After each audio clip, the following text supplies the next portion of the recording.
नमस्कार, एक बार फिर से आप सभी का बहुत-बहुत स्वागत है हमारे यूट्यूब चैनल पे। आज फिर से मैं आप सभी के लिए क्लास 12th जियोग्राफी अर्थात भूगोल चैप्टर 1 लेके आया हूँ। ऑलरेडी हमने कई सारे सब्जेक्ट को बिल्कुल सही तरीके से प्लेलिस्ट बना के यूट्यूब पे डाल दिया है। अब हम आज जियोग्राफी शुरू कर रहे हैं फर्स्ट चैप्टर से, जिसका नाम है मानव भूगोल प्रकृति एवं विषय क्षेत्र। इसके नोट्स के बारे में बात करेंगे जो बिल्कुल हिंदी मीडियम का होने वाला है और ये क्लास 12th जियोग्राफी का फर्स्ट चैप्टर है, आपके एग्जाम के लिहाज से काफी महत्वपूर्ण है। तो आइए शुरुआत करते हैं चैप्टर 1 के सबसे महत्वपूर्ण पॉइंट से। सबसे पहला पॉइंट हमारा कहता है भूगोल क्या होता है, जियोग्राफी हम किसे कहते हैं। जियोग्राफी का जो शाब्दिक अर्थ है, मतलब इसका जो मूल मतलब है वो पृथ्वी का वर्णन करना है।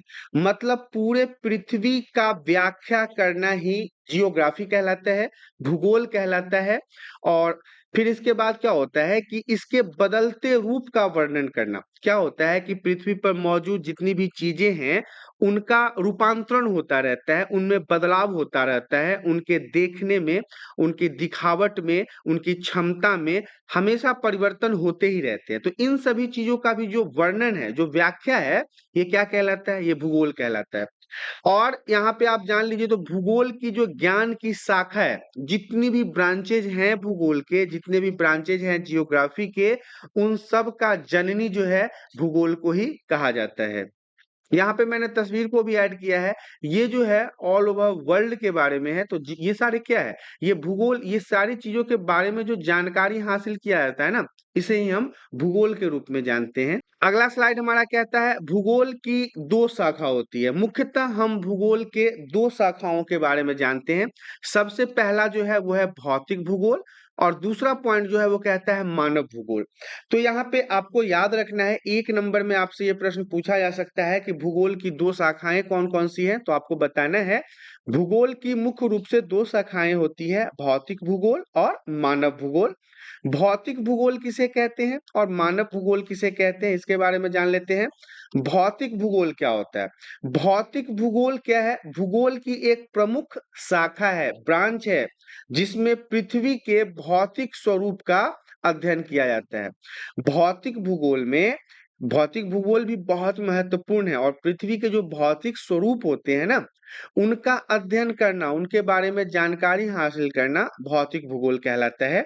यह धरातल पर अलग-अलग पाए जाने वाली भौतिक परिघटनाओं के वितरण की व्याख्या एवं अध्ययन करता है या कराता है। साथ ही साथ यह, मतलब इस शाखा के अंदर, भौतिक भूगोल के अंदर भूमि ज्ञान, मौसम विज्ञान, जंतु विज्ञान, रसायन विज्ञान भी जुड़ा हुआ है। अगर हम भौतिक विज्ञान की बात करें या फिर भौतिक भूगोल की बात करें, तो जमीन से जुड़ी हुई जितनी चीजें हैं वो इसी से जुड़ा हुआ है। वेदर अर्थात मौसम से जुड़ी हुई जितनी चीजें हैं सब इसी के अंतर्गत आता है। जीव जंतु से जुड़ी हुई जितनी भी चीजें हैं वो सब इसी के अंतर्गत आता है। केमिस्ट्री अर्थात कि रसायन विज्ञान से जुड़ी हुई जितनी चीजें हैं वो सब इसी के अंदर आता है।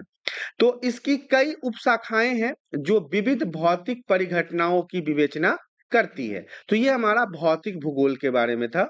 अब हम बात करेंगे मानव भूगोल के बारे में। मानव भूगोल क्या है? तो मानव भूगोल भौतिक पर्यावरण और सामाजिक सांस्कृतिक पर्यावरण के बीच अंतर संबंध करने का अध्ययन कराता है। इन दोनों के बीच में जो अंतर है ना, डिफरेंस है ना, इन सभी चीजों का अध्ययन करवाता है जो मानव द्वारा एक दूसरे के साथ पारस्परिक संपर्क के माध्यम से बनाया जाता है, एक दूसरे के माध्यम से बनाया जाता है।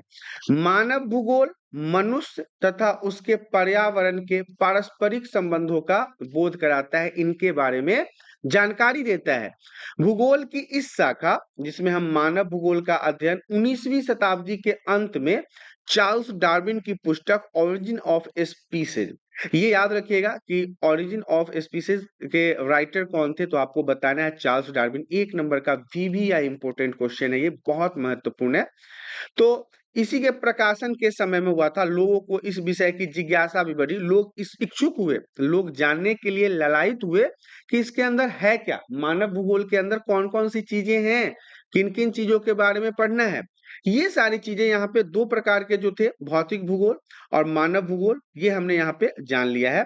अब हम बात करेंगे रेटजिल के अनुसार मानव भूगोल। ये एक प्रकार के साइंटिस्ट थे, इन्होंने मानव भूगोल की व्याख्या कैसे किया है, इसके बारे में जान लेते हैं। रैटजिल जो है थो वो जो थे उन्होंने आधुनिक मानव भूगोल को उनका जनक भी कहा जाता है, इनके रचयिता कहा जाता है। जनक मतलब जो जन्म देता है। इन्होंने अपनी पुस्तक में लिखा था कि मानव को जीवित रहने के लिए, एक इंसान को जीवित रहने के लिए क्या ज़रूरत है? वातावरण से सहयोग प्राप्त करना अनिवार्य है। अगर वो वातावरण के भरोसे नहीं रहेगा तो क्या वो जीवित रह पाएगा? नहीं रह पाएगा। हवा कहाँ से लेगा? वातावरण से ही तो लेगा। पानी कहाँ से लेगा? और भी बहुत सारी ऐसी ज़रूरत की चीज़ें हैं जो मनुष्य को जीवित रहने में वातावरण से मदद के रूप में प्राप्त होता है। तो ये रेटकिल के अनुसार कहा गया था मानव भूगोल के बारे में। अब हम बात कर लेते हैं एलेन सी सेम्पल के अनुसार मानव भूगोल क्या है? तो भौतिक पर्यावरण द्वारा प्रदान संसाधनों का उपयोग करके गांवों, शहरों, सड़क, रेल नेटवर्क आदि और भौतिक संस्कृति के अन्य सभी तत्वों को मानव द्वारा बनाया गया है। एलेन सी सेम्पल रेटजेल की एक अमेरिकी शिष्या के अनुसार मानव भूगोल स्थिर मतलब आप कह सकते हैं जो मतलब एक जगह टिका हुआ न हो, इसीलिए हम इसे अस्थिर कहते हैं। पृथ्वी तथा क्रियाशील मानव के बदले रिश्तों का बोध करवाता है। ये किसने कहा था? ये कहा था एलन सी सेम्पल ने। सेप्पल कह सकते हैं, ये थोड़ा अंग्रेजी नाम है और ये भी एक प्रकार के साइंटिस्ट थे जो उन्होंने कहा था कि मानव भूगोल क्या है। इन्होंने कहा कि भौतिक पर्यावरण मतलब कि जो भी वातावरण प्रदान करता है संसाधन का उपयोग करके जो गांव के लोग हैं, जो शहर के लोग हैं, जैसे कि सड़क, रेल नेटवर्क आदि एक भौतिक संस्कृति के लिए जाना जाता है और इन तत्वों को मानव द्वारा ही बनाया गया, इंसानों ने ही बनाया है। एलन सी सेप्पल और रेटजेल की एक अमेरिकी शिष्या के अनुसार दोनों की जो स्टूडेंट थी उन्होंने अस्थिर एवं पृथ्वी तथा क्रियाशील मानव के बदलते रिश्तों का बोध करवाया है। कहा है कि ये मानव भूगोल जो है ये बदलते हुए रिश्तों का बोध करवाता है। अगला पॉइंट हमारा कहता है मानव भूगोल का इतिहास। मानव भूगोल का उदय मनुष्यों और पर्यावरण के बीच बातचीत, अनुकूलन, समायोजन, संशोधन के साथ शुरू हुआ। खोज की उम्र से पहले विभिन्न समाजों के बीच बहुत कम बातचीत हुई थी, लेकिन 15वीं शताब्दी के उत्तरार्ध में अज्ञात समाजों के बारे में जानकारी अब उपलब्ध करवाई गई। उस समय तो इतनी जानकारियां नहीं थी जो अब पता चल रहा है। यात्री जो थे उनके द्वारा अन्वेषण के मानव भूगोल के क्षेत्र का विकास किया गया। विभिन्न समाजों के साथ बातचीत की गई। अलग अलग लोग, जब ये यात्री लोग एक जगह से दूसरी जगह तक जाते थे ना, तो ये अलग अलग लोगों से बातचीत करते थे, विचारों का आदान प्रदान करते थे, व्यापारों का आदान प्रदान करते थे। नए दृष्टिकोण, कल्याणकारी या मानवतावादी विचारधारा, विचार के कट्टरपंथी स्कूल विचारधारा के व्यवहार विद्यालय की तरह भर सकते थे। यहाँ पे कई सारी चीजें आपको देखने को मिलेगा कि कौन कौन सी चीजें कैसे ये एक दूसरे के साथ शेयर करते थे। तो ये मानव भूगोल का इतिहास बहुत पुराना इतिहास है। हम इसे नया इतिहास नहीं कह सकते। आपको पता है कि इंसान लाखों लाख वर्ष पहले से ही बदलता आ रहा है, एक प्रकार से परिवर्तन का भाग रह गया है। कई ऐसे-ऐसे परिवर्तन हुए हैं इंसानों के शरीर के अंदर, तब जाके आज एक संपूर्ण मानव का निर्माण हुआ है। इसका अगला पॉइंट हमारा कहता है मानव भूगोल के क्षेत्र और उपक्षेत्र। क्या-क्या है मानव भूगोल के? कौन-कौन से क्षेत्र हैं और कौन-कौन से उपक्षेत्र हैं? मानव भूगोल प्रकृति में अंतर अनुशासन के अनुसार चलने वाला पॉइंट है और ये सामाजिक विज्ञानों में अन्य विषयों के साथ विशाल संबंध विकसित करता है। इसके कई सारे रिश्ते बनते हैं जो कि काफी विशाल होता है, काफी बड़ा होता है। मानव भूगोल के क्षेत्र में उप क्षेत्र की अगर बात की जाए तो पृथ्वी की सतह पर मानव जीवन की सभी तत्वों की हर पहलू की व्याख्या करते हुए आपको यहाँ पे मिलेगा। अब इसके अगर मानव भूगोल के प्रमुख अध्ययन क्षेत्र की बात कर लें कि कौन-कौन से मेन फोकस पॉइंट है जिसके बारे में अध्ययन किया जाता है, तो सांस्कृतिक भूगोल है, सामाजिक भूगोल है, नगरीय भूगोल है, जनसंख्या भूगोल है, राजनीतिक भूगोल है, आवास भूगोल है और आर्थिक भूगोल है। 3 नंबर के लिए ये वीवीआई प्रश्न रहेगा आपके एग्जाम के लिए। अगर आपसे पूछा जाए मानव भूगोल के प्रमुख अध्ययन क्षेत्र कौन-कौन से हैं, तो आप बताएंगे सांस्कृतिक भूगोल, सामाजिक भूगोल, नगरीय भूगोल, जनसंख्या भूगोल, राजनीतिक भूगोल, आवास भूगोल और आर्थिक भूगोल। मानव भूगोल के अगर प्रमुख उप क्षेत्र के बारे में बात किया जाए, यहाँ पे तो आपको पता है कि हमारे क्षेत्र के बारे में था, लेकिन इससे पहले वाले स्लाइड में हमारे पास क्षेत्र और उप क्षेत्र दोनों पूछा गया था, क्षेत्र और उप क्षेत्र। तो क्षेत्र में तो हम ये सारे पॉइंट्स को लिख देंगे। अगर हमसे उप क्षेत्र पूछा जाए तो हम उसमें बताएंगे व्यवहारवादी भूगोल आएगा, सामाजिक कल्याण का भूगोल आएगा, सांस्कृतिक भूगोल आएगा, ऐतिहासिक भूगोल आएगा, चिकित्सा भूगोल आएगा और लिंग भूगोल आएगा। ये सब मानव भूगोल के प्रमुख उप क्षेत्रों के रूप में जाने जाते हैं। तो यहाँ पे आपके मानव भूगोल के क्षेत्र और उपक्षेत्र दोनों क्लियर हो चुके हैं। अब हम बात करते हैं अगले स्लाइड में मानव भूगोल की विचारधाराएं। देखिए, विचारधारा अलग अलग वैज्ञानिक के मानव भूगोल को देखने के नजरिए को हम मानव भूगोल की विचारधारा कहते हैं। जरूरी नहीं है ये जितने भी साइंटिस्ट हुए हैं, जितने भी विचारवादी लोग हुए हैं, उन सभी का मानना एक ही था। इन लोगों में आपस में भी एकता नहीं था। इसका कुछ कहना था, इसका कुछ कहना था, इसका कुछ कहना था। मतलब लगभग लगभग लोग अपने तर्क से अलग अलग नजरिए प्रस्तुत करते थे और इसी को हम मानव भूगोल की विचारधारा कहते हैं। मानव भूगोल की मुख्य 3 विचारधाराएं हैं जो बहुत ही फेमस है और बहुत ही वीवीआईपी है एग्जाम के लिए। वो कौन कौन से हैं? नियतिवाद पहले नंबर पे आता है, दूसरे पे संभववाद और तीसरे पे नव निश्चयवाद। ये नंबर 1 के लिए नियतिवाद है, संभववाद नंबर 2 पे आएगा और नव निश्चयवाद नंबर 3 पे आएगा। अगला पॉइंट हमारा कहता है मानव भूगोल की मानवतावादी विचारधारा। देखिए, मानवतावादी विचारधारा से मतलब है, आशय है कि मानव भूगोल के अध्ययन को मानव के कल्याण एवं सामाजिक चेतना के विभिन्न पक्षों से जोड़ना, कि इंसानों का भला हो सके, इससे मानवतावादी विचारधारा को जोड़ा जाता है। एक ऐसा विचारधारा जिससे मानव भूगोल का अध्ययन तो किया जाए और इस अध्ययन से सामाजिक प्राणी अर्थात समाज में रहने वाले लोगों का विकास किया जाए, अच्छा भविष्य दिया जाए। इसका उदय 1970 के दशक में हुआ था। इसके अंतर्गत क्या हुआ? आवास अर्थात घर, स्वास्थ्य मतलब कि बीमारियों से दूर रहना, शिक्षा जैसे पक्षों पर ध्यान केंद्रित किया गया। लोगों को आवास दिलाना, उनके स्वास्थ्य पर ध्यान देना, उनके पढ़ाई लिखाई पे ध्यान देना, ये सारी चीजें बात ही सामने आई थी। यह मनुष्य की केंद्रीय एवं क्रियाशील भूमिका पर बल देता है। प्रादेशिक असमानताएं, निर्धनता, अभाव जैसे विषयों के कारण ये एवं निवारण पर ध्यान आकर्षित करता है। ये जो है मानव भूगोल की मानवतावादी विचारधारा, ये समाज में उन लोगों पर ज्यादा फोकस करता है जो बहुत गरीब हैं, जो बहुत पिछड़े हुए हैं, जो निर्धन हैं, उनके अंदर बहुत असमानताएं हैं, समाज से पिछड़ा व्यक्ति, कुचला व्यक्ति, पैसों में गरीब होना। तो ये उन पर अपना ध्यान आकर्षित करके उनको बेहतर जीवन बनाने का मौका प्रदान करता है।